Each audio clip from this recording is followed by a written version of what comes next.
I am Jana Bosonko, and this is QTV Midday News, coming to you live from our studios along Kairaba Avenue. Thanks for joining us. Here are the main local and international news headlines. Hundreds of mourners on Monday gathered at the National Assembly to pay their last respects to the late Honourable Fakheba Kuli, National Assembly member for Kiang West, who died on Saturday. An 8-month-old baby needs urgent surgical treatment overseas after being diagnosed with a rare medical condition in the Gambia. Youth Movement for Civic Education and partners on Saturday gathered students from Region 1 at Kotu Senior School to raise awareness on the negative impact of corruption. The Rising Stars Africa Season 3 Grand Finale will be held on Friday, August 20th at Jama Hall in Senegambia. In international news, while the opposition leader in Zambia is set to become the next president after winning election, it is a different case in Afghanistan, where media reports indicate that the Taliban have taken over the presidential palace in Kabul hours after President Ghani reportedly fled the country. Those were the main headlines, and now the news in detail. Do stay with us.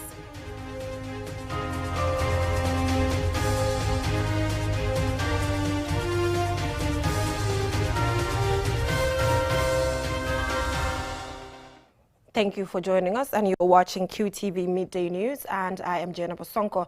Now, hundreds of mourners on Monday gathered at the National Assembly to pay their last respects to the late Honourable Fakheba Kuli, National Assembly member for Kiang West, who died on Saturday. Alusisa attended the somber occasion, and he files in this report. Relatives, friends, senior government officials, political leaders, supporters of the United Democratic Party, and National Assembly members gathered at the National Assembly in Banjul to pay their last respects to the late Honourable Fakheba Kuli of Kiang West. Father to 9, Kuli died on Saturday, age 61. He had served as MP under the UDP ticket from April 2017 to his demise. Born in Kiang Dumbuto in 1960, Fakheba Kuli was a member of the Parliamentary Standing Committee on Foreign Affairs, a member of the Select Committee on Education, ICT and Training. Kuli was also part of the parliamentary delegation to the Parliamentary Union of the Organization of Islamic Cooperation. He was a prominent member of the UDP and was among the executive committee members of the party arrested for marching in the streets in 2016, demanding the release of Lesolo Sanding, dead or alive. He is remembered for his calmness, respectfulness, and humility towards his colleagues and everyone. Like many, Speaker Madam Jack Denton remembered Kuli as a dedicated and selfless lawmaker who represented his constituent, Kiang West, as he thanked him for serving country. He was also well known for his care and concern for honourable members and staff of the Assembly.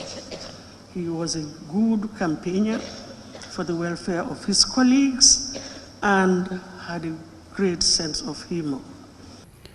Honourable Halifa Saleh for Serekunda and Honourable Saini Ture for Jara East, on behalf of both sides of the House, said Kuli has served for the purpose for which he was elected by the people of Kiang West. He was part and parcel of the system change. He contributed in no small measure in bringing the newfound democracy that we are enjoying today. And in this National Assembly, we all witness how he spoke about the shortcomings of his own constituents. And you can see his eyes flash whenever any development is promised for the constituency. An emotional Usainu Dabo, Secretary General and leader of the UDP, said Kuli was a fearless and patriotic Gambian who fought and sacrificed his life to free the country from tyranny, something he said the UDP will continue to stand for. A grateful nation bids farewell to one of its best. Our deepest condolences to the immediate and extended family of Honourable Fakheba. Honourable Speaker, if those who died before us could receive their colleagues and their friends, today, Lamarong, Jerefati, Solo Sandang, Single Nyasi, Lamin Dambundiba will give a hearty welcome to your colleague, Fakheba Kuli. May Allah grant him Jannah, and imbue all those who knew him and loved him with patience to endure his permanent absence. As we accept and mourn his departure, we take solace in the legacy he has left behind and charge ourselves with the responsibility to build on the solid foundation he had built for a better Gambia. Bakari Kamara, National Assembly member for Kiang Central, a friend to Kuli, and Ansumana Kuli, a relative, described Kuli as a committed Muslim who was a source of inspiration for the family and who will spend anything he had to make the family happy. James Gomez, Minister for Fisheries and National Assembly Matters, on behalf of the government, said the cabinet and President Barrow are saddened by the demise of a man he described as a honourable man. His Excellency the President has asked me to extend, as a cabinet and government, our deepest sympathy and condolences to the family, children, and the people of Kiang West constituency on the demise of their beloved son. We pay tribute to a passionate and progressive politician who epitomized the best humanity, who proved so often that power of politics to make country a better place. Mamadou Sise, clerk of the National Assembly, said Kuli had a good working relations with his office and parliamentary staff. Mama Kande, leader of the Gambia Democratic Congress, described Fakheba Kuli as a man of the people who had used his political career to impact positively on the lives of the people. Honourable Fakheba Kuli is gone, but the parliament will miss someone who was a friend to all and one who will freely express his views during sessions. He was laid to rest on Monday afternoon at Nemakunku. Reporting for QTV News, I am Aliou Cisse. May his soul rest in perfect peace. Now, an 8-month-old baby needs urgent surgical treatment overseas after being diagnosed with imperforated anus. Ajibintu Jame has the rest of that. An imperforate anus is a bad defect that happens while the child is still growing in the womb. This defect means that your baby has an improperly developed anus and therefore can pass stool normally from their rectum out of their body. According to the report by the Edward Francis Small Teaching Hospital, the child was born with no complications during delivery. However, he was noticed not to have a patent anal opening and was later referred to the neonatal unit of Edward Francis Small Teaching Hospital. The child's mother, Fana Sise, says it's difficult for her child to pass stool even after he was operated on. She pleads for urgent help for her child to get treated. I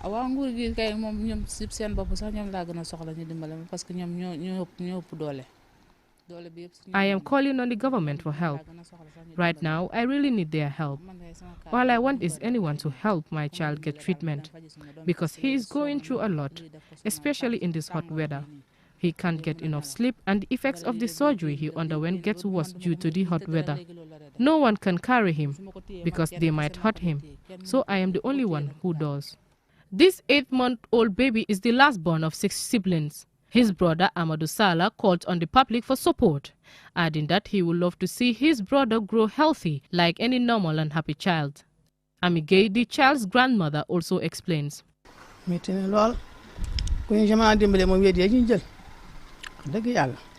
is very painful.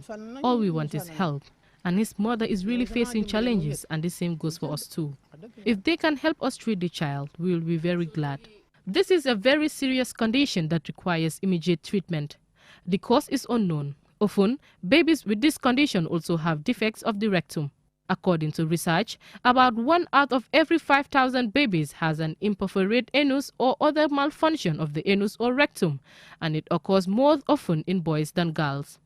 If you want to help the patient, please contact us on news@qtv.gm or call us on 3333-245. Ajibintu Drame, QTV News. Unfortunate. Now, Youth Movement for Civic Education, in collaboration with partners, on Saturday gathered students from Region 1 at Kotu Senior School for a day's outreach program on citizenship and the negative impact of corruption. Alusisa again. The objective of the organization is to inculcate good citizenship among the youths through civic education. For this reason, the YMCE has set up civil clubs in several schools across the regions. with financial support from UNDP Peace Building Fund through Anti-Corruption Coalition Gambia. The Youth Movement for Civic Education on Saturday gathered students from Region 1 for a day outreach on the theme Citizenship and Corruption. It is said changing of laws is not enough to bring about change, particularly on corruption, without effective implementation and positive mindsets. Yunus Sambu, chairperson of Youth Movement for Civic Education, explains why they chose to target students for such an outreach. We're going to realize that the corruption that we are talking about, if students are aware of it right now, the time coming that they are going to hold on our government, they're going to be the leaders in our government.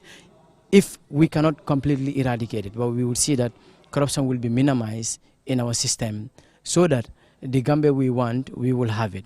But if it is difficult right now for students to understand about corruption, it's also going to be very difficult for them to read away from corruption when they are there tomorrow.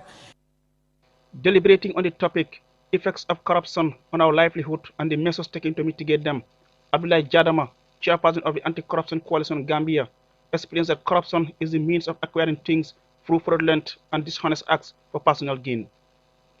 Jadama informed the students that as of 2019, corruption cost as much as $3 trillion to the global economy.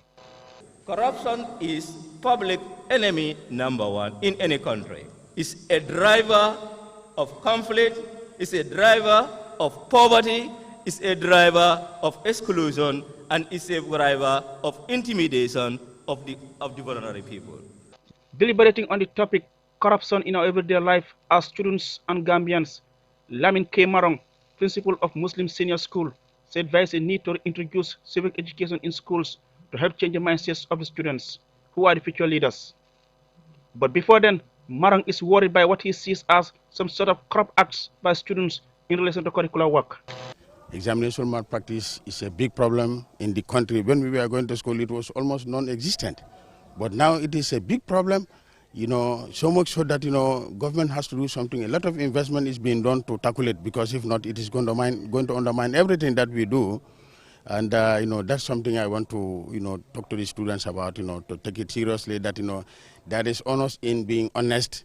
There is, something good for the individual, not to cheat.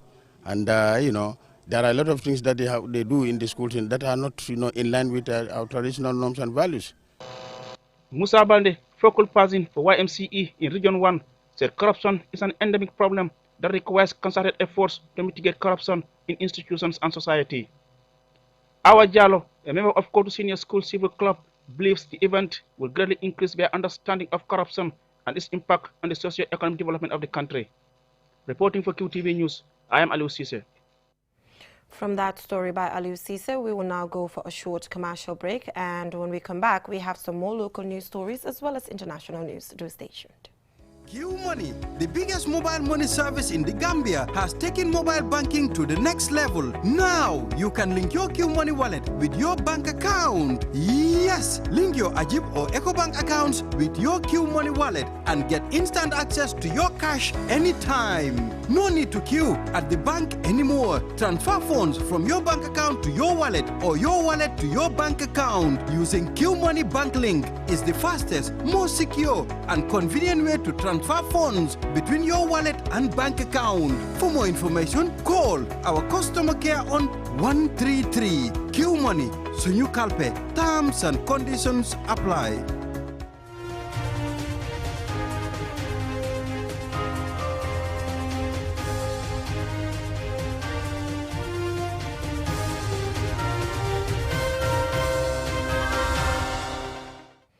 Welcome back from that short commercial break. If you're just tuning in, this is QTV Midday News, and I am Jennifer Sonko. Now, on to some entertainment news. The Rising Stars Africa Season 3 Grand Finale will be held on Friday, August 20th at Jama Hall in Senegambia. Mariam Banks, the CEO of Banks Entertainment, spoke about what she hopes to achieve and the challenges she faced. Ajibintu Drame tells us more. As the summer starts, lots of activities are expected to take place to serve as a memorable take-home for people. Rising Stars Africa competition started in 2016 to create a platform targeting youths to showcase their talents. However, this year's Season 3 comes with lots of challenges. Mariama Banks, the CEO of Banks Entertainment, the producer of Rising Stars Africa event, explains. we were suffering of having sponsor. Sponsorship was a problem, and you know, like every companies you go to, they will tell you they don't have money because due to the COVID. So, and it's a very expensive initiative. So, you know, those setbacks were there, but I'm happy that I get through this now, and I've learned some different things with the setbacks I have. So it's time to move on. Mariam Banks thanked partners for their immense support. Places of buying tickets would be the Atlas Station, and QCT, QCell, Caraba Avenue, and the prices of the tickets are $200 C advance, at the gate $250, and VIP $450 at the gates, $500 C's. Like the government is one, they are very helpful. The Ministry of Youth and Sport, the Ministry of Tourism, the Ministry of Trade, the Ministry there are a lot of ministry involved. So I will say the government has been very, very helpful with this program. And I can say thanks to the government and, of course, QCell. Rising Stars Africa through the years has produced winners who were awarded with cash prizes. This year, the winner is expected to bag a cash prize of $100,000, while the runner-up will also get other prizes. Inside. My targets are the kids, well, parents with kids, and, well, the entire nation watch the show. So I'm appealing to all parents to bring their kids to the show on Friday. You know, like it's holiday time. You know, I choose to do it this date because it's holiday time. Kids are off school, they will come and enjoy themselves, you know. Rising Stars Africa is a popular reality show on QTV that provides the participants, mainly youth, a platform to showcase, display, and discover their talents. Mariam Banks said her aim is to make dreams come true, as there are talented people out there whose dreams are to become renowned musicians, actors, dancers, poets, amongst others. What most of the people are asking at the moment is, who will walk away with $100,000 on Friday? Ajibintu Drame, QTV News. Let's find out on Friday. Well, that is all we have for you in this edition of QTV's Midday News. Join us at 8 p.m. for more news. Thanks for watching.